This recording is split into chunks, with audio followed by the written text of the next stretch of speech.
Hello and welcome back to the Hockey Shed, brought to you by Galvanised Hockey. If it's fantastic conversation, interesting insights and just general good hockey banter with people, colourful characters that know the sport and players, this is the place to be. Alongside me today on the sofa is a player who's racked up 104 international caps before retiring, but if you head down to Sugden Road, you will still catch her as a blur of white, crimson and green flashing down the wing. It's Beckie Middleton. Becky, welcome. Thanks very much. Well, let's start, as we usually do, by a little introduction. Tell us a bit about how you got into hockey and your sort of hockey career to date. So I grew up in Jersey, in the Channel Islands. Family played, which is pretty much how I got into it. I think most people probably answer that question the same way. Stayed over in Jersey until I was 18 and went over to uni. Subsequently, I've played for Leicester, for 2 clubs in the Netherlands, and now I'm at Surbiton.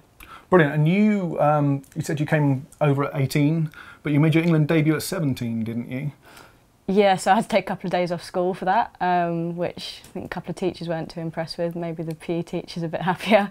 But yeah, so I played England junior stuff from about age 14, and yeah, I was fortunate enough to kind of be fast-tracked through. And played against Japan down in Canterbury, actually, first ever England game. Pretty memorable, even though it was a while ago now. What was the result? I think we lost 3-2. I always lose on debut. And obviously for like a 17-year-old, I mean, that happens more and more. Like you say, the youngsters get fast-tracked quickly and the coaching systems are so efficient and the kids are very talented. That sort of happens more and more. But I mean, what's it like when, you know, you've done your GCSEs 1 minute and then you're facing up against Japan the next? How does that work? How does that feel? Yeah, I mean, I was pretty lucky, I think, in that I didn't really have too long to think about it.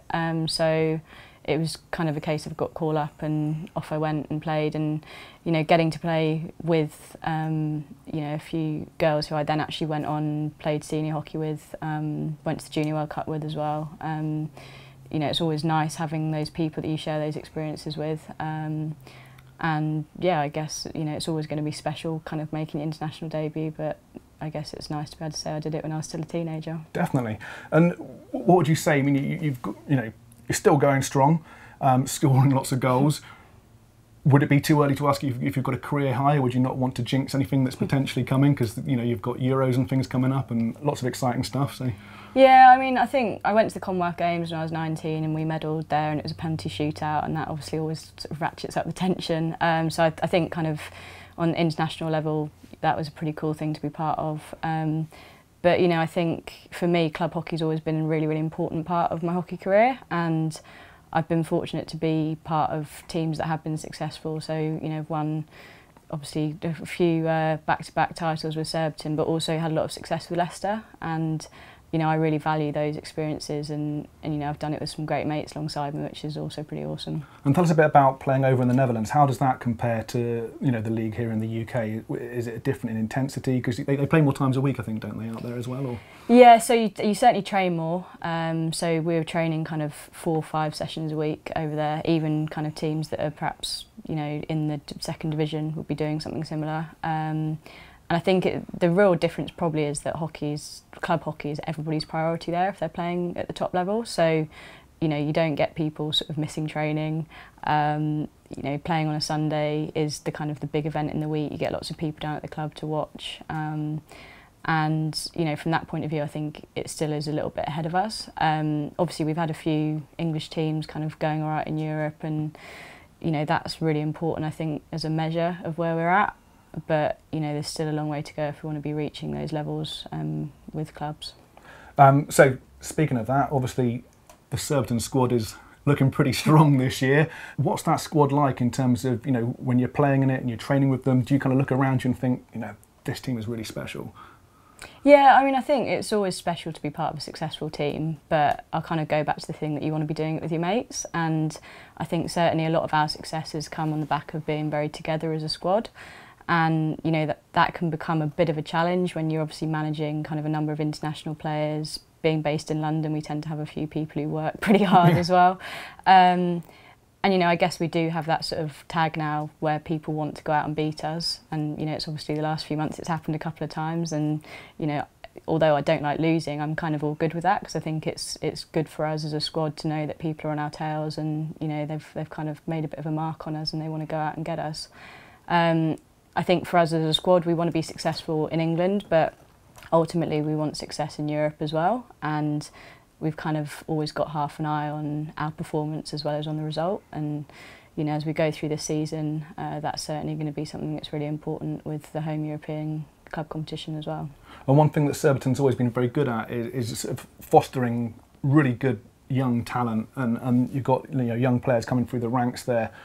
What's the club doing right that is helping enhance that, that's bringing these great players through? Yeah, I mean, it's brilliant. I love the fact that I turn up to training on a Tuesday, on a Thursday, and there's 150 kids out on the pitch. That's, I think, a really inspiring thing. I think inspiration can go two ways, and certainly for me that's huge. It's great seeing some of those kids now coming through and becoming not just bit parts of the first team, but they're becoming more integral to what we're trying to do. I think in terms of what Surbiton's doing right, we're lucky geographically. We've got a great catchment area and there's no kind of denying that, but it's also about investing in coaching. It's about making it a club that people want to be around. It's about trying to sort of tap into the success at first team level as well and make that an aspiration for kids. And personally, again, I think inspiration has to be about more than I want to go to the Olympics, I want to put an England shirt on. It should also be about I want to go and play Premier League hockey, I want to go and represent English clubs in Europe. And I expect for Surbiton kids that's something which they see kind of week in, week out. I've got a submitted question here. It's come from a Mr. Ross Bone. Oh yeah, I know the guy. You may be familiar with him. And he wants to know if there's anything that you would do to change the National League structure to improve it in any way. Anything that you can see that would make it better, more competitive, more exciting? Or...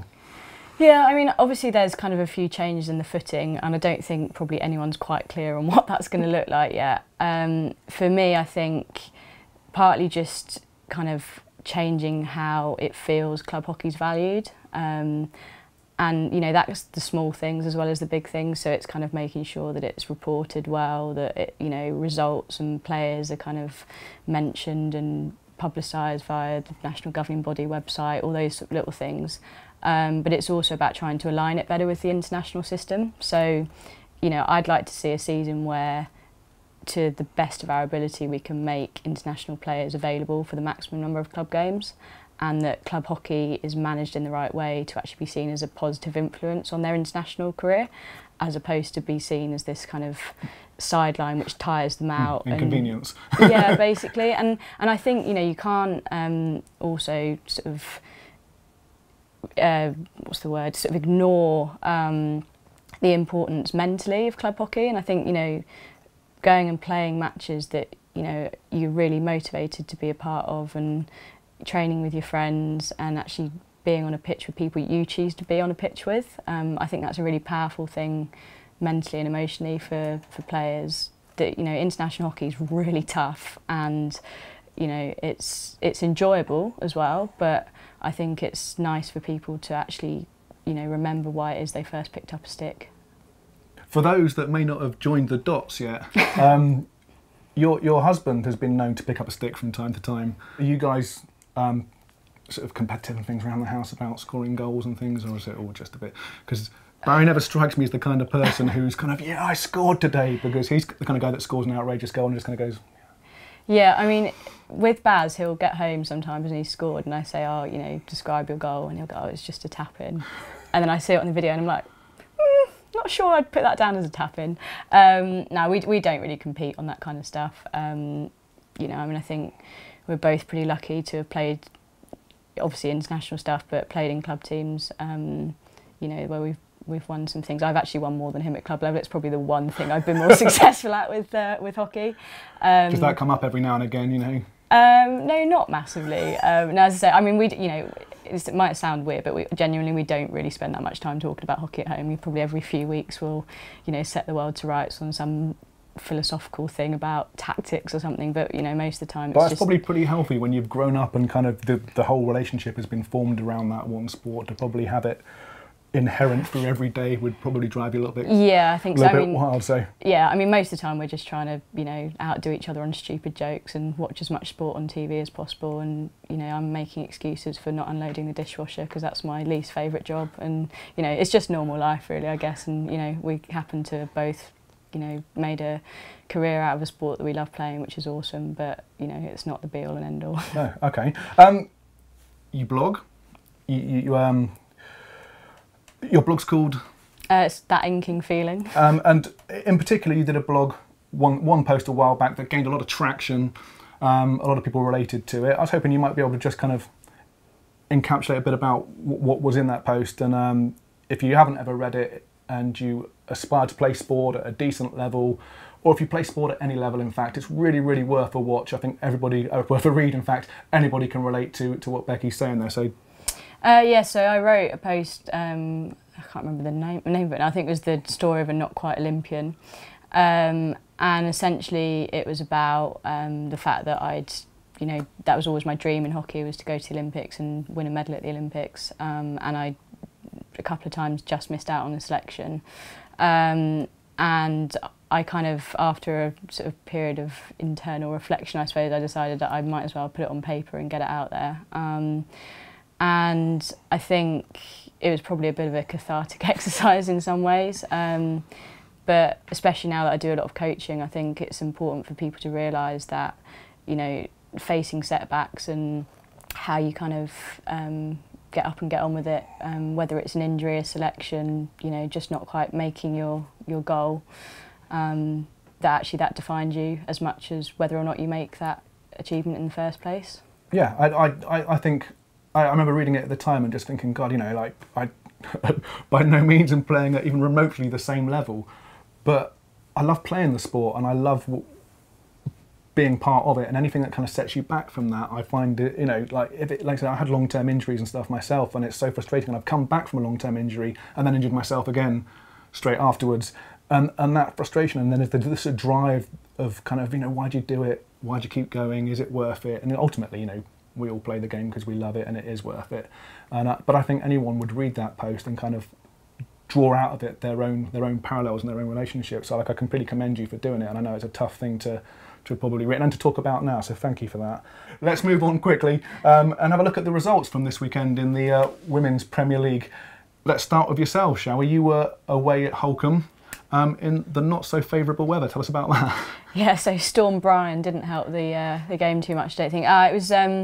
It was a pretty tight match with Holcombe. Obviously they were top of the table going into it, so having played them in the final of the playoffs last year, and obviously knowing the team that they've got, we knew it was going to be a tough match. And I'm not sure how spectator friendly it probably ended up being. But I think for us, we were glad, especially on the back of defeat last week, to get 3 points and scored our first couple of corners of the year as well, which I think is probably a good little hurdle for us to get over. There's obviously a couple of teams that perhaps struggled a little bit last year who seem to have started the season pretty well. So Slough obviously going pretty well at the moment. I think they're equal points top of the table with us and East Grinstead, I think.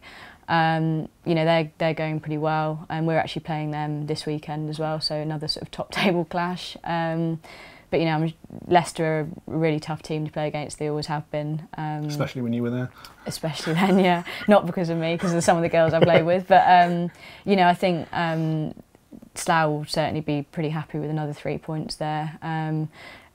Birmingham Uni have been a bit kind of up and down this year. Obviously they beat us last week, but again, Buckingham's a pretty tough away game. It's pretty exposed up there at Stowe School, so I don't expect the weather will have helped much up there either. But I think it's great for the league that it is so tight at the moment. I think there's something like the top 6 are split by 3 points or something. Absolutely, and yeah. I think that's a good thing for the league. It keeps people in the race. It keeps people well in the fight for playoffs.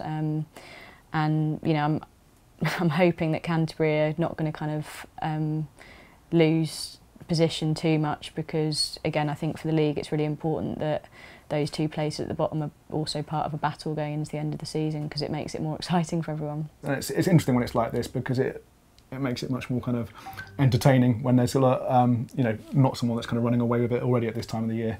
Shall we have a look at the men's? Yeah, sure. Any results there that have caught your eye? I mean, I'm curious as to whether you would look at the results table for the men and whether your eye goes towards Holcombe or whether it goes towards Surbiton. Well, this week it was easy because they were playing each other. I watched the game at Holcombe after ours. Turned out it was really cold watching. It was all right playing, but it was It was quite an interesting game because, you know, if you looked at it in terms of possession and attempts on goal and things, Surbiton would have been, you know, well ahead. But obviously that's not what wins you games. I thought Holcombe were pretty smart about how they set up. They kind of really picked their moments to commit to attacks. Nick Banderak obviously was pretty prolific in front of goal. Hat-trick, and probably 3-shot hat-trick as well. So, I mean, you know, I don't think Surbiton would have necessarily expected the result to end up that way round, but you know, you can't write off teams that have good players, and you know, as well as, obviously I'm biased, but Baz is all right. But you know, people like people like people like, you know, David Ames, George Pinner, but also a few of these club guys, you know, Banders being a prime example of that this weekend, really stepping up. You know, Richard Lane's been a great Premier League player for, you know, years and years, and it's really important for teams like Holcombe that those guys are also performing well week in, week out. So looking at the table, I don't think anybody would have expected Wimbledon to be, you know, down there in 9th on 2 points at this point. Yes, it's so they've had 2 losses this weekend, which is obviously not ideal for them, and yeah, probably very unfamiliar territory for them over the last couple of years. They've been sort of fairly comfortably sort of sat in those top few positions, but I don't know, I wouldn't bet against them turning it around before the season's out. I mean, I think the thing with both leagues as well is, obviously, you know, the next few weeks, once we get into November, you know, there's going to be a number of internationals missing for some teams, and how they cope with that can have a real key bearing on, you know, what ends up happening in games. So I know that on the women's side, there's going to be some players probably missing perhaps 3 club games at the back end of this first half of the season, and you know, you play a couple of fixtures in there against potentially a team that doesn't lose anybody, and you know, what if you look at the table, looks like it might be an easy game, suddenly it isn't at all. And you know, same thing on the men's side, and again after Christmas with the Commonwealth Games, there's certainly going to be a few teams, especially those who lose Scottish players as well, potentially a few South Africans and Australians in there. You know, it's pretty tough, and you know, your ability to cope with losing players and the amount of depth you've got is really, really important. Becky, it's been an absolute pleasure having you here in the shed. Thank you so much for coming down. We wish you well for the rest of the season. If you'd like to read Becky's blog or follow her on Twitter, we'll put details on the screen for you now. Do give her a follow and have a read, and make sure you read that blog post. It's well worth a go. We'll catch you next time on The Hockey Shed. Thanks for watching.